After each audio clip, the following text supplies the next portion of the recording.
और समझें।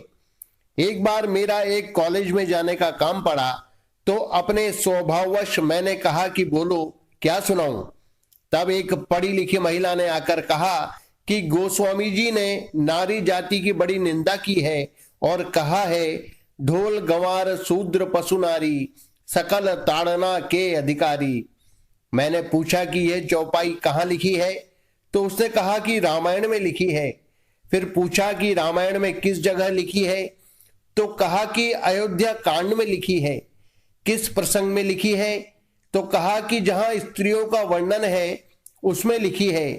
तब मैंने कहा कि देखो, तुम पढ़ी लिखी हो, ग्रेजुएट हो। पढ़े लिखे व्यक्ति को चाहिए कि वह कुछ बोले तो ठीक ढंग से बोले। कोई व्यक्ति अपनी प्रतिष्ठा रखना चाहे तो उसे सोच विचार कर बोलना चाहिए। बैठ सभा विच मुंडे बाहर, वचन काढ़ी जे सोच विचार। आपकी कोई शंका हो तो पहले उस मूल ग्रंथ को देखें कि यह चौपाई कहाँ आती है, गोस्वामी जी ने किसके द्वारा कहलवाई है, कौन बोलता है। कम से कम इतना विचार कर लें, फिर पीछे शंका करें। बिना विचार किए सीधे गोस्वामी जी पर कलंक लगाना कि उन्होंने नारी जाति पर आक्षेप किया है, यह बड़ी भारी भूल है। निज अज्ञान राम पर धरहि। यदि पुरुष जाति स्त्री जाति पर आक्षेप करती है अथवा स्त्री जाति पुरुष जाति पर आक्षेप करती है तो वे दोनों ही बेईमान हैं। अपनी जाति को बढ़िया बताना और दूसरी जाति को खराब बताना मनुष्यता नहीं है। गोस्वामी जी सीता जी के चरणों की वंदना करते हैं। जनक सुता जग जननी जानकी, अतिशय प्रिय करुणा निधान की। ताके जुग पद कमल मनावऊं, जासु कृपा निर्मल मति पावऊं। वे स्त्री जाति की निंदा कैसे कर सकते हैं? भला आदमी दूसरे की निंदा नहीं कर सकता, प्रत्युत अपनी निंदा कर सकता है कि भाई हम तो ऐसे हैं। पार्वती जी शंकर जी से कहती हैं, जासु भवनु सुर तरु तर होई, सही की दरिद्र जनित दुख सोई। शशि भूषण अस हृदय विचारी, हरहु नाथ मम मति भ्रम भारी। यद्यपि जोशिता नहीं अधिकारी, दासी मन क्रम वचन तुम्हारी। गूढ़ तत्व न साधु दुरावही, आरत अधिकारी जह पावही। अति आरती पूछहु सुर राया, रघुपति कथा कहहु करिदाया। पार्वती जी के शब्दों में कितनी विनम्रता है। उन्होंने अपने को ऊंचा नहीं बताया है। भला आदमी कभी अपने को ऊंचा और दूसरे को नीचा नहीं बताएगा। यदि ब्राह्मण भला आदमी हो तो वह कभी क्षत्रिय वैश्य शूद्र पर आक्षेप नहीं करेगा। यदि शूद्र भला आदमी हो तो वह कभी ब्राह्मण पर आक्षेप नहीं करेगा। आज जो दूसरों पर आक्षेप करते हैं, ब्राह्मणों पर आक्षेप करते हैं, साधुओं पर आक्षेप करते हैं, वे स्वयं कैसे आदमी हैं आप सोच लें। वे भले आदमी नहीं हो सकते। व्यक्तियों में सभी तरह के व्यक्ति होते हैं। स्त्रियों में सीता जी भी हैं, शूरपणखा भी है। पुरुषों में श्री राम जी भी हैं, रावण भी है। ग्रंथों में सब तरह की बातें आती हैं, पर वे शिक्षा के लिए आती हैं, आक्षेप के लिए नहीं। उनकी शिक्षा है, रामादिवद वर्तितव्यम न तो रावणादिवत। अर्थात बर्ताव करना हो तो श्री राम आदि की तरह करना चाहिए, रावण आदि की तरह नहीं। श्री रामचरितमानस के सुंदर कांड में आता है, सभय सिंधु गही पद प्रभु केरे, क्षमहु नाथ सब अवगुण मेरे। गगन समीर अनल जल धरनी, इन कई नाथ सहज जड़ करनी। तव प्रेरित माया उपजाए, सृष्टि हेतु सब ग्रंथनि गाए। प्रभु आय सुजेहि कह जस अहई, सोते ही भांति रहे सुख लहई। प्रभु भल कीन मोहि सिख दीन्ही, मर जादा पुनि तुम्हरी कीन्ही। ढोल गंवार शूद्र पशु नारी, सकल ताड़ना के अधिकारी। यह बात समुद्र कह रहा है। समुद्र मनुष्य रूप से भगवान राम के सामने आता है और क्षमा मांगता है। वह कहता है कि नाथ, आकाश वायु अग्नि जल और पृथ्वी ये पांचों ही जड़ हैं। जल होने से मैं भी जड़ स्वभाव वाला हूं। सृष्टि के लिए आपने ही इन पांचों को उत्पन्न किया है। जिसके लिए जैसी आज्ञा दी गई है वह उसी के अनुसार अपनी मर्यादा में रहने से सुख पाता है। प्रभु ने अच्छा किया जो मुझे शिक्षा दी, परंतु मर्यादा भी आपकी ही बनाई हुई है। ढोल, गंवार, शूद्र, पशु और नारी ये सब ताड़ना अर्थात शिक्षा के अधिकारी हैं। समुद्र कहता है, मर ज्यादा पुण्य तुम्हारी कीन्ही, अर्थात जिस मर्यादा में हम रहते हैं वह आपकी ही बनाई हुई है, अतः इसमें हमारा दोष कहाँ हुआ? दोष तो आपका ही हुआ। फिर कहा कि ढोल, गंवार, शूद्र, पशु, नारी सकल ताड़ना के अधिकारी। अब ताड़ना शब्द पर विचार करना है कि इसका क्या अर्थ है।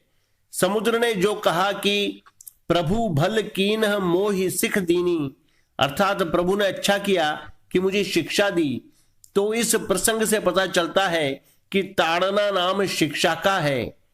चाणक्य नीति में आया है, लालयेत 5 वर्षाणि 10 वर्षाणि ताड़येत, प्राप्ते तु षोडशे वर्षे पुत्रे मित्र वदाचरेत।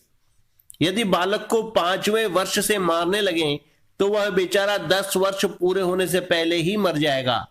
अतः ताड़ना शब्द का अर्थ मारना नहीं है, प्रत्युत शिक्षा देना है। इसमें एक मार्मिक बात है कि ढोल, गंवार, शूद्र, पशु और नारी ये सब शिक्षा के अधिकारी हैं। अतः यदि इन्हें ठीक शिक्षा नहीं मिलती तो दोष इनका नहीं होता, प्रत्युत शिक्षा देने वाले का होता है। ढोल ठीक तरह से नहीं बोल रहा है तो ढोल का दोष नहीं है, बजाने वाले का दोष है।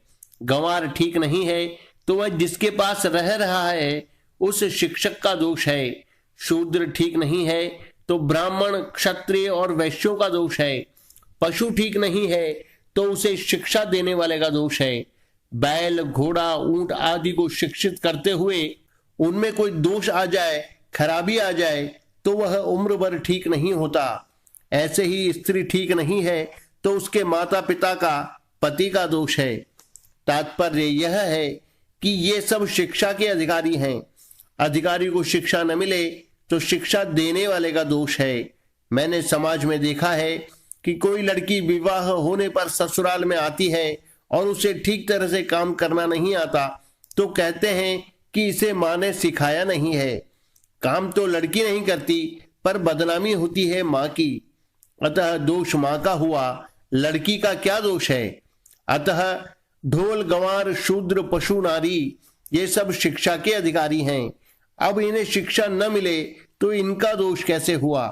परंतु इस बात को न समझने वाले बुद्धिहीन लोग कहते हैं कि इस चौपाई में नारी जाति की निंदा की गई है, अतः इसमें से नारी शब्द को हटा दो और लिख दो ढोल, गंवार, शूद्र, पशु, चारी सकल ताड़ना के अधिकारी।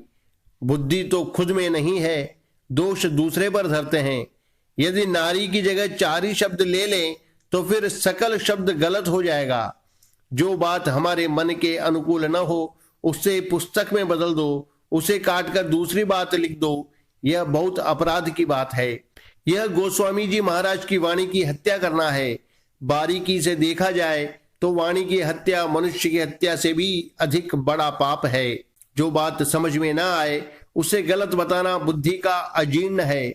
बात पसंद ना आए तो पुस्तक को बदल दो, गुरु पसंद ना आए तो गुरु को बदल दो। यदि ऐसी बात रहेगी तो फिर आप शिक्षा किससे लेंगे, समझदार कैसे बनेंगे? आपको तो उनके अनुकूल बनना है, न कि उन्हें बदलना है। आजकल का जमाना बहुत विचित्र है। जो बात अपनी समझ में ना आए उसे गलत कह देंगे। थोड़ी सी कृपा करें, कम से कम उस बात को समझने की चेष्टा तो करें। परंतु बुद्धि का अजीर्ण हो गया, अपने में इतनी बुद्धि मान ली कि अब उसमें खाली जगह रही ही नहीं। एक बार कोई भाई मुझसे बात करने लगा तो मैंने कहा कि देख भाई, हम दोनों पंडित हैं। तेरे मन में तू पंडित है और मेरे मन में मैं पंडित हूं। तेरी बात मैं नहीं सुनता और मेरी बात तू नहीं सुनता। न तुझे मुझसे सीखना है और न मुझे तुझसे सीखना है। दो पत्थर आपस में टकराएंगे तो भीतर से चिंगारी ही निकलेगी। दो पंडित आपस में लड़ेंगे तो क्या इसमें कोई शांति मिलेगी? कोई तो शिष्य होना चाहिए, कोई तो नम्र होना चाहिए। घड़ा कुछ तो खाली होना चाहिए। भरे हुए घड़े में और कैसे भरा जाएगा? कुछ जगह खाली होगी तो कुछ न कुछ और बात मिलेगी। ताड़ना शब्द का अर्थ है शिक्षा। समुद्र ने कहा है, प्रभु भल कीन मोहि सिख दीन्ही। यह नहीं कहा है कि मोहि ताड़ना दीनी। ताड़ना का अर्थ मारना कैसे होगा? जो प्रसंग चल रहा है उसके अनुसार ही अर्थ होगा। बात शिक्षा की है, मारने की है ही नहीं। ढोल गंवार आदि खराब हैं तो उनके शिक्षक का दोष है, उनका खुद का दोष नहीं है।